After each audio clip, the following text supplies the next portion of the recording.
I remember when I was 17 and a woman asked me, "Are you saved?" I didn't have any idea what she meant. I was like, saved? What the heck is saved? Well, the best thing I could think through was maybe she means, am I like my grandmother? And I adamantly told her no, because I'm not like my grandmother. I do hip-hop music. It's more than music, it's actually a culture. It's the lens by which you see the world. They talking reckless, what you expecting from the walking dead. Man, it's okay to be bold, passionate. It's masculinity. It's what I do. I used to sneak and watch rap videos in my grandmother's house. I was too little. She wouldn't have let me watch them. And I would sit there and watch them, and I would just marvel. Late at night, I found people to look up to. There were no Barack Obamas, there were no Martin Luther Kings and Malcolm X's. They'd all passed away, and so I had Tupac. I've been trapped since birth. Cautious, cause I'm cursed. The fantasies of my family in a hearse. And they say it's the white man I should fear, but it's my own kind doing all the killing here. I wasn't the greatest athlete, definitely wasn't a scholarly student. I wasn't the toughest guy, but being able to rap was my source of significance. I grew up wrestling with significance because my father and my mother weren't together. Never met my father. He became a drug addict and kind of let his life crumble. I felt like my dad was this piece of my life that I needed to have to feel like I was somebody. Having a single mother who worked a lot, you know, she just had to entrust me in the care of family members and different people a lot of times.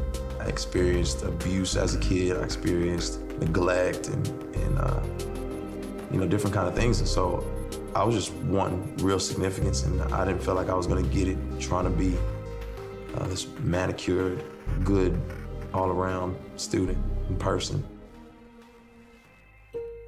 The people I looked up to were gangsters. You know, my uncle, I remember him, you know, showing me a gun, and I just wanted to be like those guys. So I took a BB gun and stood in the middle of the street and pointed it at a car, and just saw the lady panic and freak out.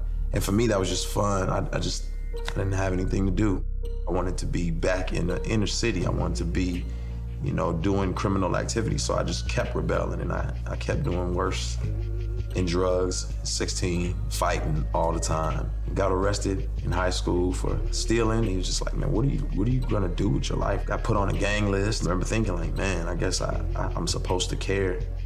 Went from drugs to drinking to I'm a wreck, partying to I don't fit anywhere.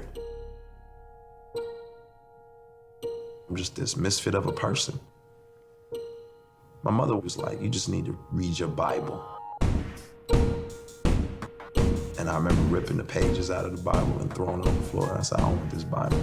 I just couldn't wrap my hands around this being true, this being real. My grandmother was a Christian. You know, I would have to go to church with her. It was like older people, it was old people. So for me, church wasn't about God, and church was for them. It wasn't for me. It's probably not real, probably just something people use as a crutch. I think as the emptiness started to get more profound, when I had to drink more, smoke more, find another woman, I was really, really, really in a dark place. 5:46 in the morning, tossing and turning, chest burning. Sermons in my head keep reoccurring. Having visions in my head of a kid crying at the feet of the Father for all the wrong things that he did. Now I'm sweating in my sheets, can't sleep cause my mind keep telling me I'm 6 feet deep. Don't remind me, even though I'm still alive, I can't tell. The way I'm living my life, I feel I'm going to hell.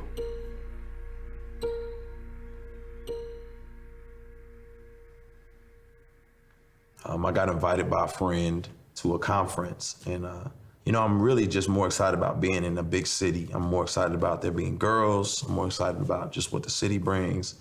I'm not really concerned about the conference. So I get to the conference, and I see guys who have been shot from being in gangs. I see, you know, girls who were extremely promiscuous in the past. I see rappers. I see dancers. I see singers. I see people who came from the same background I came from, and they still embodied who they were culturally, but they were all in love with Jesus. And I'd never seen that before. And then I saw another group, and they were sold out for Jesus, and they were rapping, and you heard about it in their songs, and I was just like, what in the world? And as I listened to the lyrics, I was like, man, I don't know this. I don't understand this God they're talking about. And then finally, someone got up and said, do you know you've been bought with a price?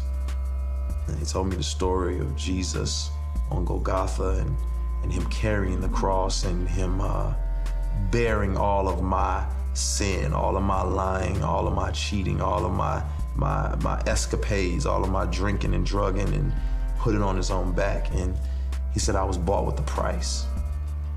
And it made me think, man, somebody thinks I'm significant enough to die for me. Somebody thinks I'm significant enough to climb up this mountain with this cross on his back and take nails in his wrists and his feet for me. I remember articulating like, God, get me out of this, just don't kill me. Do whatever you gotta do to get me out of this, just don't kill me. I was driving down the highway and I turned too quick and lost control of the wheel. My car flipped over again and again. The roof caved in, windshield caved in, no seatbelt, glass everywhere. My glasses that I had on were molded like kind of into the frame of the car, and I didn't have a scratch. That was it. I said, I get it. Called up my friends who I knew were living for Jesus, and I said, we gotta make this happen. I'm coming home. I saw change happening. I spent a lot of time searching for father figures. Just saw the evidence. And God has shown me that, ultimately he's my father. It drives me to keep pressing. I started volunteering at a juvenile detention center. And some of those songs that I had written in my darkest times when I was crying out to God, I would do for him. And you just see him sitting there weeping. And time after time, they keep requesting it. Can you do that song again? Can you do that song again? I just need that to hold on to. I need something that's gonna remind me that I need Jesus. It hit me like, this is what I wanna do. I wanna use music to offer hope and encouragement to people. I was created by God, but I didn't want to be like him, I want to be him. The Jack Sparrow of my Caribbean. I remember the first created being and how he shifted the blame on his dame for fruit he shouldn't have eaten. And now look at us all out of Eden, wearing designer fig leaves by Louis Vuitton, make believing. But God sees through my foolish pride and that I'm weak like Adam, another victim of Lucifer's lies. But then in steps Jesus.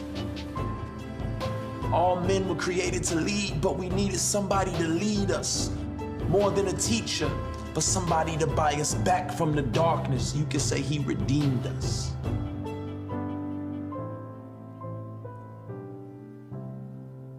I've learned to stay close to my source of significance, to my source of worth. And that's God. My name is Lecrea, and I am second.